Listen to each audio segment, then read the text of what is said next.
recordings sponsored by the Cherokee Strip Historical Society, and to become a part of its records to perpetuate in their own words and voices the individual experiences of many of those who made the run into the Cherokee Outlet on September 16, 1893.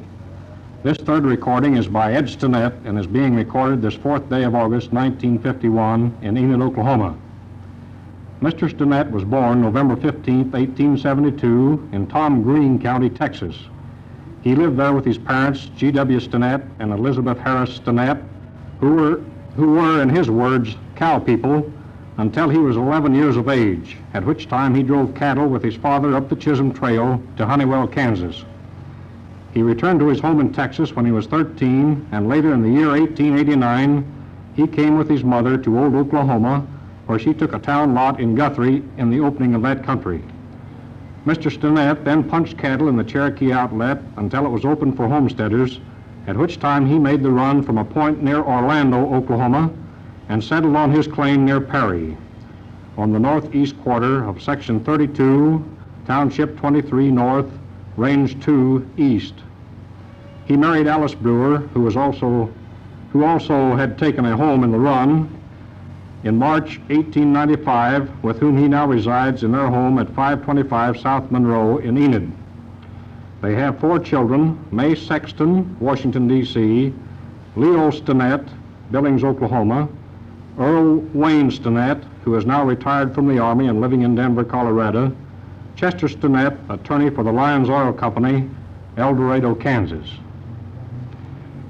Ed, you told me that you came up the Old Chisholm Trail when you were 11 years of age. That would have been in 1883. That's right, 1883. What was the occasion, Ed? Well, at that time, you know, they had to drive the cattle to market, and there wasn't no railroads in that country. And Honeywell, Kansas was the end of the railroad at that time.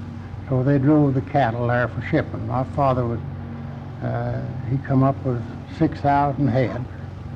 6,000 head? 6,000 head of longhorn cattle. And we had put near a year shipping them out from there to Kansas City and Chicago and St. Louis. Well, that was 10 years before the strip was opened.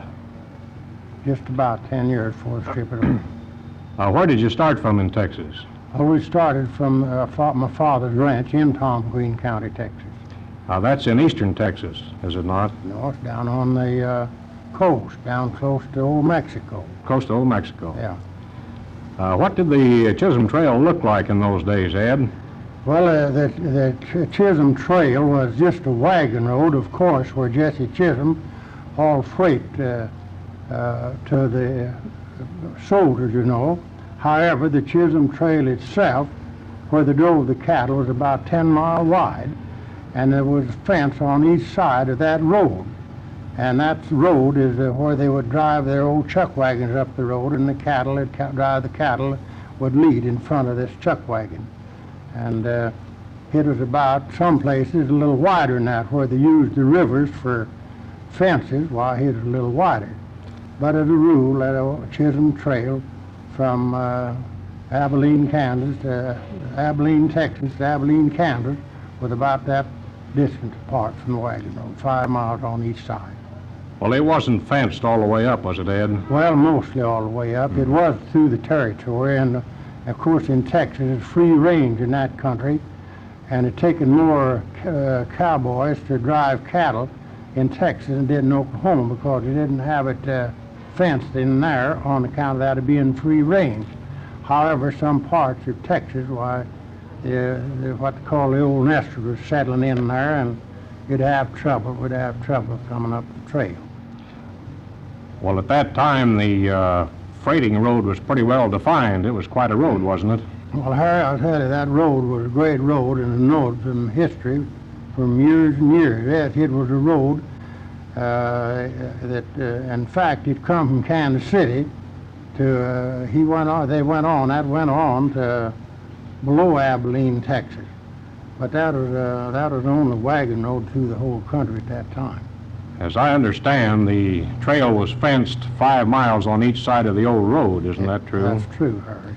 And that's where the ranchers drove their cattle up from Texas. They'd graze their cattle. Now, and we started in there we started down from Texas, my father did, and of course he had fetched more cattle up the trail. That was when I wasn't old enough to come up. But at that time we left there, I think, along in the fall and got up here the next fall. You see, they'd graze them cattle up through this country. This country was a wonderful pasture. This was a great cattle country. Did you pass a lot of freighters on the road? Well, not very many. At that time, you know, it was all stagecoach. You'd meet a stagecoach every day. It was coming from Kansas City to Darlington up here. And but not very many. There wasn't very many freighters in the country. There were some few, but not very many. Do you remember passing through the Cherokee outlet here on that trip? Yeah. Do you remember the old skeleton station out here northeast of town? Yeah. I got an old friend that we're going to put a marker up there, Andy Ensminger of Anthony, Kansas. He was there, and there 3 weeks. He was down the measles. Well, Andy's still living. He's 88 years old. He and I are going to put a marker up there, but there's some disagreement and discord on where that is, but I know where it is and he knows where it is. Well, that's fine. Now, after you shipped your cattle up there, you went back down to Texas with your father, didn't you? Yeah, we, of course, they sold out everything they had, and the old ox yokes and wagons and such as that. They burnt them up. But then, of course, my father got a carriage, I believe, and taken part of the cowboys back, and some of them, you know, went back horseback. At that time, 200 or 300 miles or more horseback, and it was taking that kind of a trip, and more it was going to Oklahoma City in a car nowadays. That's right. And then you came back up in this country with your mother. Well, my father died, you know, and so my mother didn't want to live on a ranch, and at that time, why, we decided to come to Oklahoma, yeah. And that's when you moved to Guthrie with your mother. Yeah. And you stayed there, or did you come up here and punch cattle? No, I come on up here and worked in the strip 2 years before the strip opened. Who did you work for, Ed? I worked for Billy Blair and Weatherspoon outfit. Where were their ranches? Well, they were the Weatherspoon ranches along the Kansas line, plumb west of I guess a couple hundred miles. And Billy Blair, his ranch ran on down the other way to the Osage country. Who were a few of the old cowpokes you worked with up there? Well, the ones that I worked with, my old sidekick was Jim Thorne, and I Club, and Barney McAdoo, and Elmer Dodson of Dodson, Texas, and Frank Eaton was there with us part of the time. And then there was, there was another fellow. What was his? I just can't think of him. Yeah, well, you were punching cattle up there for these fellows, were you? Yeah, I was the youngest fellow up there, and I was the foreman up there for Blair's Ranch.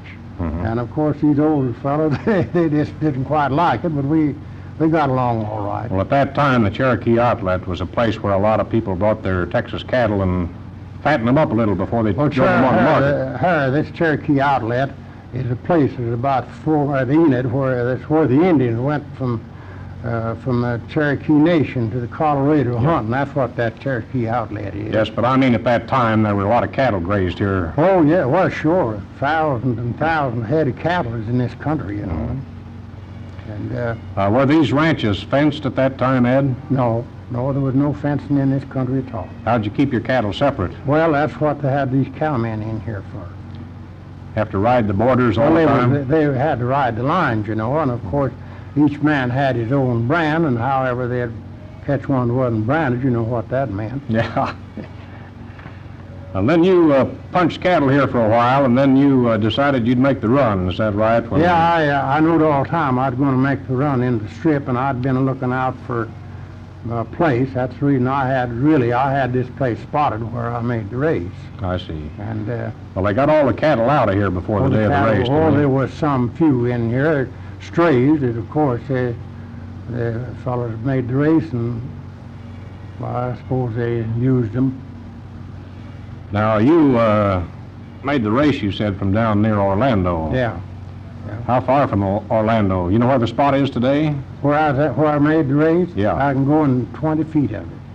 How far from Orlando is that? Well, it was west or east of Orlando, about 3 miles. Of course, that whole country was camped, wagons and horseback and everything else, you know. And of course, there was United States Marshal there. Bill Tillman was there, and Heck Thompson there, and Ed Mix, first United States Marshal, and the Dalton boys at that time. They were marshals. They weren't outlaws. They were marshals at that time. I know every one of them very personally. Who made the run with you? Well, Jim Thorne made the run with me because Jim and I were pretty good pals, but he was older than I was, and he filed on a farm over near Hennessy. But he stayed right with me till after I got my place all fixed up and settled up. How'd you make the race? On a horse.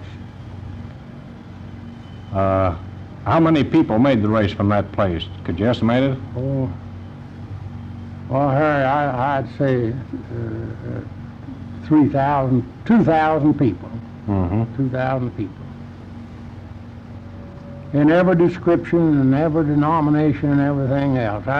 After I started out with my horse, I had a good big horse and I was training him all the time, and I started out with him and then kind of a lope, and then I got a little further and we struck out in a pretty good race for a couple of miles, and we passed ox wagons and mules and people afoot and everything else. Of course, they got started ahead of us. They started the night before, you know. Them are what they call Sooners that made the race in there.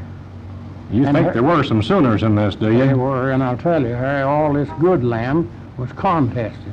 Those fellows had these good places they had contests on. Yeah. But a lot of them it wasn't contested, but there were a lot of them it was contested. How far was it from where you started to where you finally took your claim? Well, I'd judge about 25 miles. How long did it take you? You have any idea? Well, I went in pretty fast. I guess it taken about 4 hours from the time I left the old Oklahoma line till I got to where the place was. Well, now tell us of any interesting experience while you was going along there. Did you have any interesting experiences? Well, we did. That's the reason I went ahead. We did meet a lady pushing a baby buggy with some bread, part of a sack of flour and some bacon in it, and some fella had run over her with a horse. And Jim Thorne, he knowed where I was going from my place. He helped her out. But I don't think the lady it hurt her too bad. But Jim helped her out, and she was only a few miles from her place. You mean she was walking, pushing this Pushing baby buggy? Kind of a baby buggy of a thing, kind of a cart. She had her grub in that cart there. And then another thing, I just before I got to my place, I met a fella, stopped, and the fella, he was plowing with a yoke of oxen. And I said, you must have got in here pretty fast. Well, he said, just look at them oxen, how sweaty they are. Well, oxen don't sweat, you know. Yeah. But he was a plowing. Of course, he'd come in probably a day or two beforehand. They couldn't keep those Sooners out of here. Those were fast oxen that fella had, weren't they? Must have been racers. They must have been good ones. Did you sleep on your claim the first night? Yeah, yeah, Did you have any contests? yeah. Tell us about that contest. Well, Harry, do you... That's all right. Go ahead. Yeah. Well, I'll tell you, there was a fellow got on my place right on down in the northeast corner of it. There was a little swag in there. And, of course, Jim and I went down and talked with him. But that was the next morning. Well, the next morning. He come in there during the night. And I talked with him, and Jim talked with him, and we couldn't get him off of there. He was a 7-day preacher, 7-day Advent preacher. So I went to Perry, and I talked with a lawyer from Texas. And he knowed my father. He was from San Antonio, Texas. And I asked him what to do, and he said, just go out there and scare him off. Well, of course, I didn't feel like I wanted to hire a lawyer, you know, and so I rode out there where it's at, and I talked with him a while and persuaded him that I was in there, and I had a good man to prove that I was in there ahead of him, and he just sat and looked at me, and so I had a Winchester on the side of my saddle. Everybody carried them, you know, it worked in the strip. Well, he had his frying pan and a Dutch oven there, and a little grub box, and I shot into them, you know, and then I shot right down to his feet. I never did tell this to very many, but he started running, and he lost his hat, and I tried to get him to get his hat, but he wouldn't stop, and I kind of knocked up a little dust around his feet. I never have heard of him or seen him since that time. So that is the way I settled my contest. I didn't have to hire. Well, that was a pretty direct way. Well, yeah. You've lived here in the outlet ever since, haven't you, Ed? Lived here in the strip ever since. How long have you lived in Enid? 29 years. When did you move off that claim, you remember? Well, Harry, I moved off that place. I went back, you know, my brother filed on the farm. He was younger than I am, the head of the family, my mother being a widow woman. So I went back down there, and they persuaded me to run for sheriff. Well, so I had to prove up on this place. I come back up there and stayed about 2 or 3 months, and it got me in a kind of a funny predicament, you know. I was elected sheriff down in that county and owned my farm up in this county, so I proved it up. And so I lived on it off and on. I expect a couple of years after I went out of the office. I come up there and built me a nice little place there, home, and I lived on it a couple of years. Ed, you belong to the Cherokee Strip Cowpunchers Association, don't you? Well, I'm secretary and vice president of the Enid Cherokee Strip Cowpunchers Association. And you were president back in 1927 or something like that. Yeah. And now, Ed, after you proved up your claim over here, you got a little restless and went with the 101 Ranch Show for a while, didn't you? Well, you know, Harry, you take a fellow who's been around stock all of his life, and he just can't settle down to anything. And of course, I know the Millers, and I know Tom Mix and Bill Rogers and them fellows, and they wanted me to go to that show. Now, I was a young fella, and I only weighed about 125 pounds, and I was one of the bronc busters. I went 3 seasons with their show, and I was very good. Joe Miller and I were very good friends. In fact, I don't think there's any better fellow in the world than Joe Miller. But George is a nice fellow, and old Zach, he's just a good cowman, a good judge of horses and mules.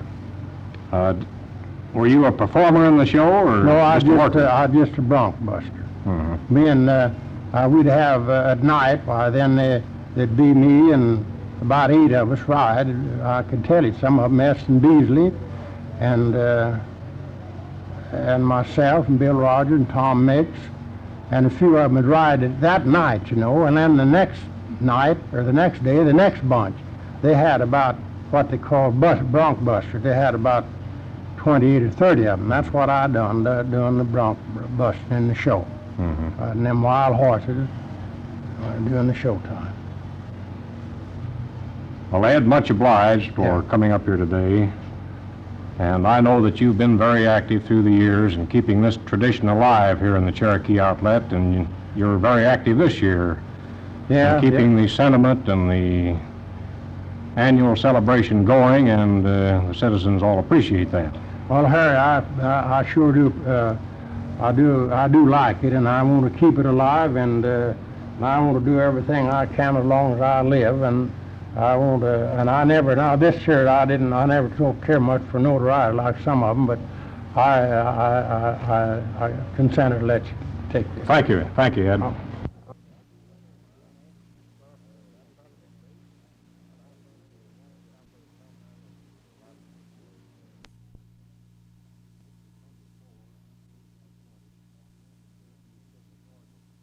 This is number 4 in a series of recordings sponsored by the Cherokee Strip Historical Society, and to become a part of its records to perpetuate in their own words and voices the individual experiences of many of those who made the run into the Cherokee Outlet on September 16, 1893.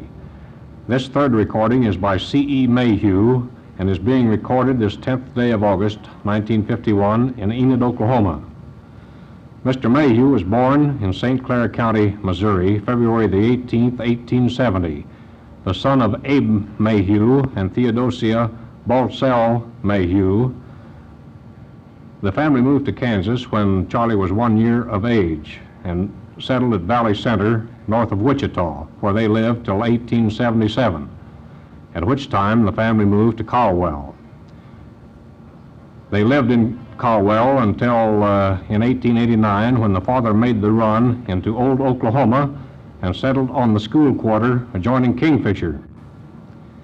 Charlie stayed and worked in the Strip for the Lewis brothers on their ranch west of Caldwell during 1888, riding fences. In 1889, he worked for Colson's on the Salt Fork River, headquarters of which was 8 or 10 miles northwest from the present Pond Creek. Charlie stayed home in Kingfisher the next summer and then worked for Quinlan Cattle Company in the fall of 1890, and from that time until the Strip opened in 1893. Charlie made the run from Hennessy and got a lot in the town of Enid, where the Loomis Furniture Store now stands. He was married in 1908 to Monta Warren, and as a result has 3 daughters: Charlotte Kennedy of Enid, Lenora Luther of Ponca City, and Iva Marie Newell of Enid. He now resides with his present wife at 1502 West Broadway in Enid. Charlie, I think we'll start with your experiences when you were working with the Quinlan brothers out here west of Enid. You punched cattle out there for them for some time, didn't you? Well, I went to work in the fall of 1890 and worked for them until just a short time before the Strip opened, about 3 years. What did you do for them out there?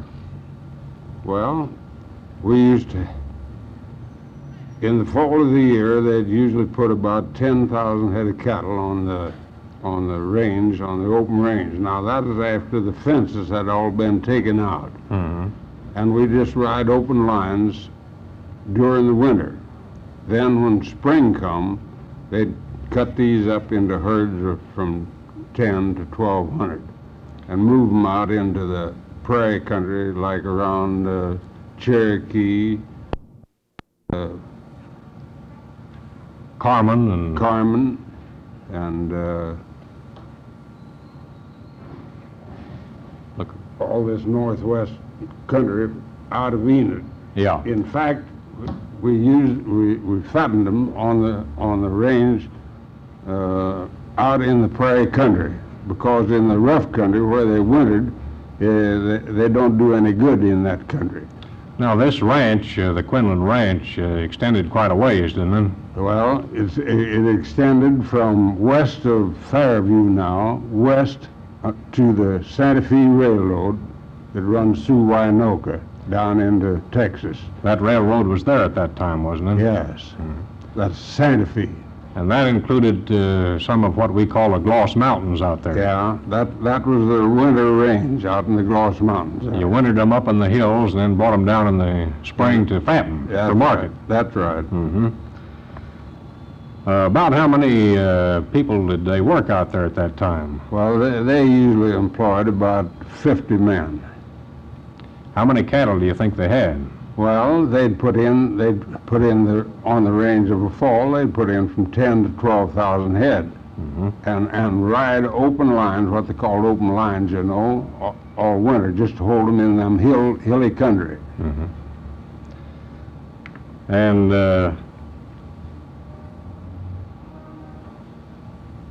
then in the spring, they'd usually have a roundup, wouldn't they? Well, when spring came, they'd cut them up into about 1,000 or 1,200 in a herd.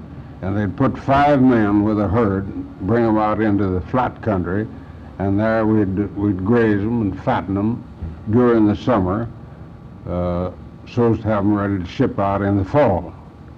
Now, those 5 men with those herds, Yeah, that was 1 cook, I think you told me, Yeah. and 4 men to watch the cattle. that's right. How did you work that, Charlie? Did you take turns at night or what? Yeah, when we'd bring the cattle in after grazing them on the pasture through the day, we'd gradually grade them into the bed ground.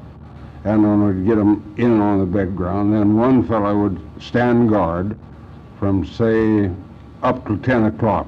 In the summertime, you know, it don't get dark till along 7:30 or 8 o'clock. Yeah. One man would hold them till 10.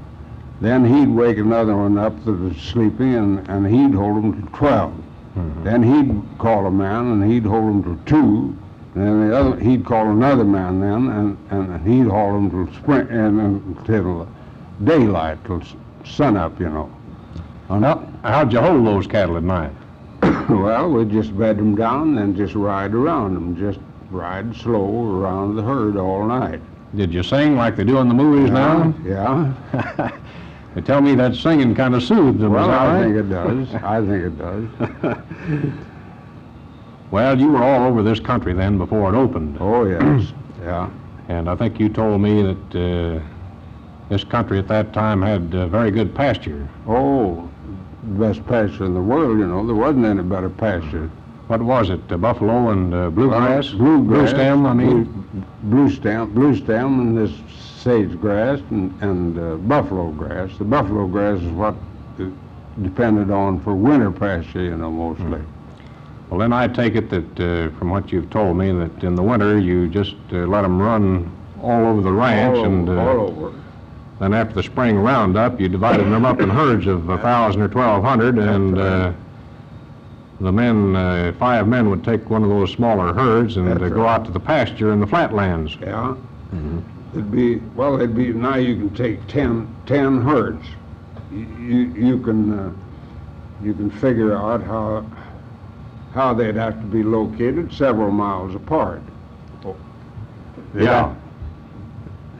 And you'd graze them all day long, and all day. You just graze them, and then at noon, you know, would let them down in on the water, and they'd drink the water, and then after a while, they'd begin to graze out onto the hill, out onto the prairie again, until long towards the evening, and then began grazing them in towards the bed ground.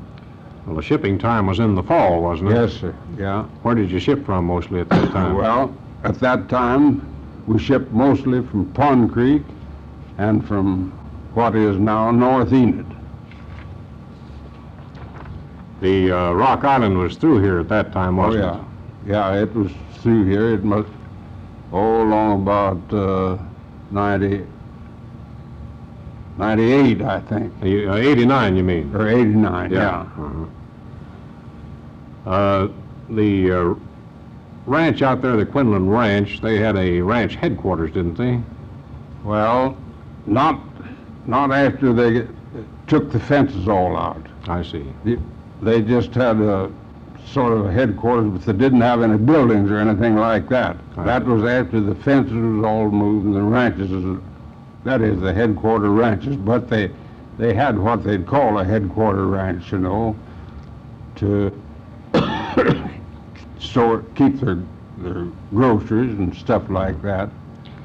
Well, you said one man went along with these herds to cook. How was that cooking back in those days? Well, what was the cooking? You Yeah, how was it? Well, it was all right. Had plenty to eat. Like what? Well, we had flour and bacon and sow belly and potatoes and canned corn and canned tomatoes and always had coffee too, didn't you? oh yeah, Plenty of coffee. plenty of coffee. Well, when you'd go out with these herds, how long would you be out before you'd ever come to any civilization? Well, go back to town or anything? They'd usually put these cattle in when they get in the spring, when they come out of the hills, put them out on the prairie to fatten them. They'd be with the herd from that time on until they ship out. Until they'd ship out, you know, they'd begin shipping out along in August, September, and get them all cleaned up by fall.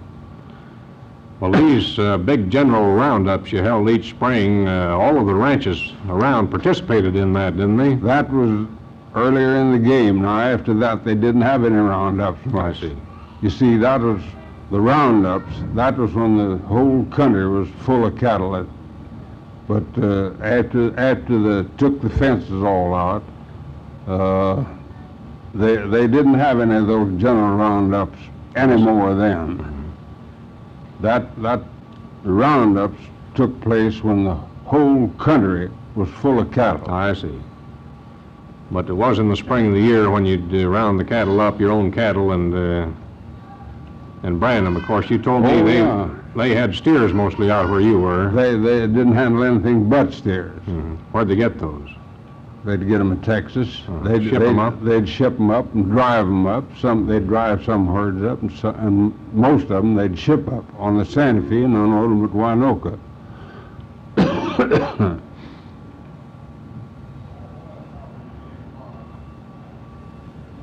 Charlie, you told me that you made the run from near Hennessy. That's right. Where was it from Hennessy? Well, it was about 4 miles north. Pretty near straight north to the line. Yeah, it was right, just about 4 miles right north of Hennessy. You remember that day? Yeah. Well, yes. It was a pretty hot, windy day, wasn't it? Yeah. And dusty. How did you come into this trip? Rode a horseback. Where did you, you told me that you took this lot over here where Loomis's is. That's right. About how long do you think it took you to get up there to that lot? Oh, about an hour, I think. Had a good fast horse, did you? Well, yes. Did you know when you started you was coming to Enid, or had you planned on taking the farm? No, I already had a place down in the Cheyenne country. I see. Yeah. So you were after a town lot when you came? Yeah. Mm-hmm. Where'd you spend your first night here? On the lot. Well, there wasn't much around here then, was there, but open country? Oh, no, there wasn't anything but just open country and thousands of people here in Enid. Yeah, thousands came in the first day. Yeah. I think you told me that the only building here was the land office building at that time. That's right. Where'd you get your drinking water? Well, we just dig a hole down here on Boggy. We'd just go down there and dig a hole, and the water would soak in, and we'd drink that. Well, Boggy Creek ran right behind that lot you staked, didn't it? Yeah. Of course, there's been a lot of water there in the last year or two, I guess. Well, then, after you took your lot there, you and your father went in business there, didn't you? Yeah, we built a building and went in feed business. About how long were you there? About 3 years. Mm-hmm. Then you sold the lot? Yeah. And then what'd you do? Well, then I went into business with Pete Randolph, C.F. Randolph. Yeah, we all remember Pete. Well, he and I was in the horse and mule business, and for about, we were together just about 30 years before we divided. I think I remember when you had a horse and mule barn up here on North Grand, right where the business college is now. That's right. Right. It used to be right where the business college is now. Yeah. We had a horse and mule barn there and a livery stable. Yeah, you used to do a livery business. Yeah. I remember that. Yeah. How long did you have that place there, you remember? Well,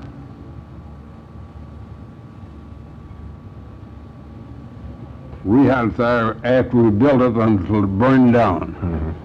They had a fire there and burnt the livery barn down one night and burned up several horses in the barn. That practically burnt you out of business, huh? Burns out of the livery business, yeah. Well, then you bought some property across the street there, didn't you? Yes. On North Grand, Yeah, where right. the Jones Cafe is and all those buildings? Yeah. Right down on the corner. We built that building for the post office to move in from on the west side of the square. I see. Was the post office there a while? Oh, it was there for a couple of years until they built the new post office. I see. Do you still own that property down there, any of it? Yes. Mm-hmm. Well, I think that's about all of our time, Mr. Mayhew, and thank you very much. It's been interesting.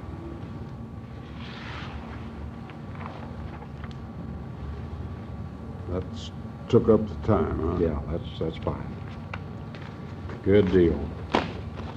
Now, they'll broadcast that on the radio Tuesday night at 7:30. Well, they You want to do. hear how your voice sounds?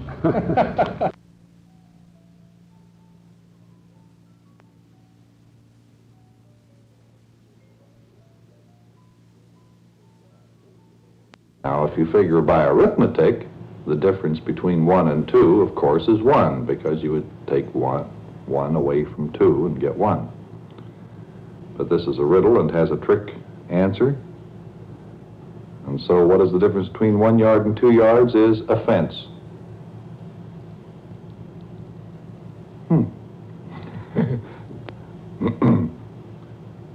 What do you think about that? Do you think that's a good riddle?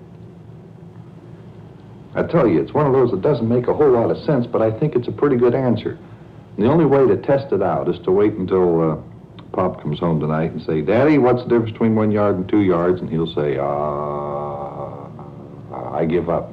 And then you tell him, a fence. Hey, did you try that one about, where you say, I give up? The horse that had a rope on him 5 feet long trying to get the hay 15 feet away. And you ask that riddle and you say, do you give up? And they say, yes, I give up. And you say, well, so did the horse. Don't forget to send us a riddle now. Just mail it to Big John and Sparky, care of ABC, Cincinnati. Boy, oh boy, oh boy. It sure is good to know that you've got friends again. Well, listen, Sparky, tell me about your special meeting. What happened at the meeting? Well, when I resigned from the club because there isn't enough room in the shack for 13 members, everybody got sad. Especially you. Well, naturally, I got sad. After all, I was the ex-exalted High Lama. So you were. You were put out of office, old boy. Well, as you may or may not know, every time somebody resigns from the club, all the members go into mourning. Oh? Yes. Boy, was I glad I had to resign. What? You were glad you had to resign? Well, you sure didn't act like it. Not the last couple of days. I never saw anything Big like that. John. What? I was just supposed to act like that. You mean you knew all along that they would take you back into the club? Sure. Well, then why in the world did you resign? To give us a chance. To give us a chance to have a sacred ceremonies party. A sacred ceremonies party? Yeah. What's that? Well, Well, look, would you mind explaining what you're talking about? You lost me someplace back there. look, Big John. What?